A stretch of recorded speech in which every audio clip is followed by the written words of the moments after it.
samedi 1er février, il s'organise une grande marche à Paris, et le 1er février 2014, nous disons. Et nous avons avec nous un membre de ceux qui organisent cette marche. Il va nous donner les tenants et les aboutissants de cette marche. Et notre invité, donc, c'est Mbikaï Clovis. Il est président régional de l'APARECO. Monsieur Mbikaï Clovis, bonjour. Bonjour, monsieur Fita. Bonjour à nos téléspectateurs. Est-ce que vous pouvez nous dire ce qui va se passer exactement le 1er février 2014? Le 1er février 2014, il y aura une grande manifestation sur Paris, une manifestation contre le multinational qui sont commanditaires de tout ce qui se passe au Congo.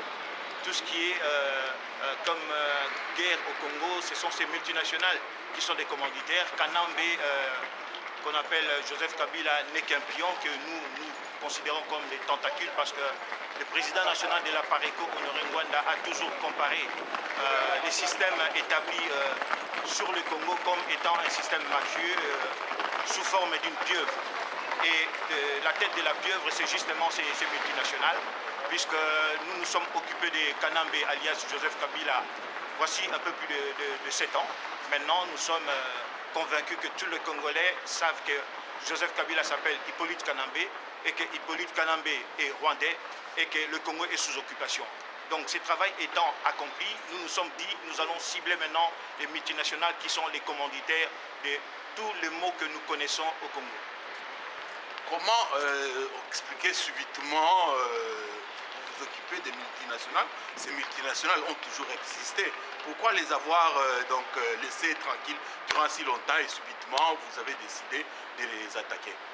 Pourquoi subitement? C'est parce que dans la stratégie de l'APARECO, il y a plusieurs phases. Il y avait une phase qui était vraiment concentrée sur Joseph Kabila, qu'on appelle Kabila, qui est Hippolyte Kanambe. On était concentré sur lui. C'est vrai que les multinationales ont toujours existé, mais maintenant nous voulons mettre le doigt sur la plaie. Pourquoi? Parce que ce sont ces multinationales qui entretiennent les guerres au Congo. Voilà pourquoi nous avons ciblé maintenant les multinationales, puisque les sangs qui coulent, les sangs des Congolais qui coulent, c'est à cause justement de la mainmise de ces multinationales sur Kanambe et sur tous les dirigeants du Congo. Ces multinationales pillent le Congo avec les sangs des Congolais. Voilà pourquoi nous nous attaquons maintenant aux multinationales, qu'ils cessent de tuer. Nous sommes ouverts aux multinationales parce que nous savons que nous n'avons pas la technologie au Congo. Les multinationales seront toujours les bienvenus. Mais si c'est pour tuer, massacrer le Congolais, là nous ne sommes pas d'accord. Est-ce que vous pouvez nous donner le programme? Comment cela va-t-il se passer? Ça commence à quelle heure? À partir d'où? Quelle sera la trajectoire? Quel sera le message important qui sera brandi par les manifestants? Cette manifestation partira du Château Rouge à partir de 13 h. Donc le samedi 1er février à partir de 13 h. Le départ sera donné à Château Rouge. Nous nous dirigerons vers le locaux de Apple qui se trouve à la place de l'Opéra.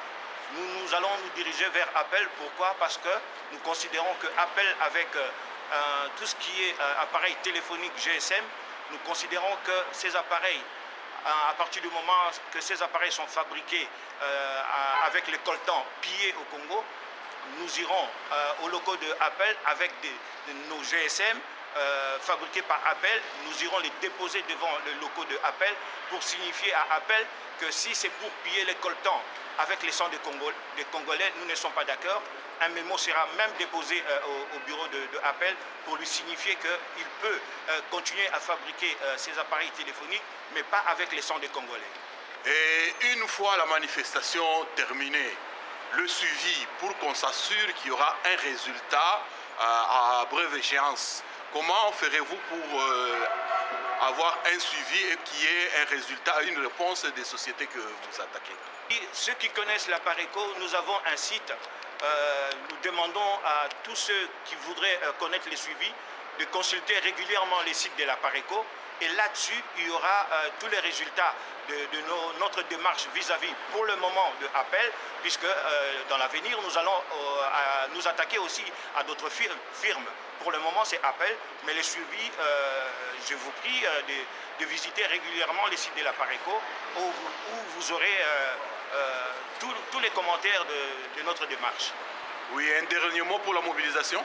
Un dernier mot, je demande franchement à tous nos frères qui sont en Europe, qui sont basés ici en Europe, de venir le 1er février à Paris à partir des 13 h. Venez nombreux parce que ces combats concernent tous les Congolais. Ce n'est pas seulement les Congolais de la Pareco, mais c'est tous les Congolais. Et je vous dis, nous ne pourrons libérer ces pays qu'une fois que nous serons unis. Voilà les messages que je vous livre. Bien, chers amis, chers lecteurs, chers spectateurs, chers amis du Congo, l'appel est lancé.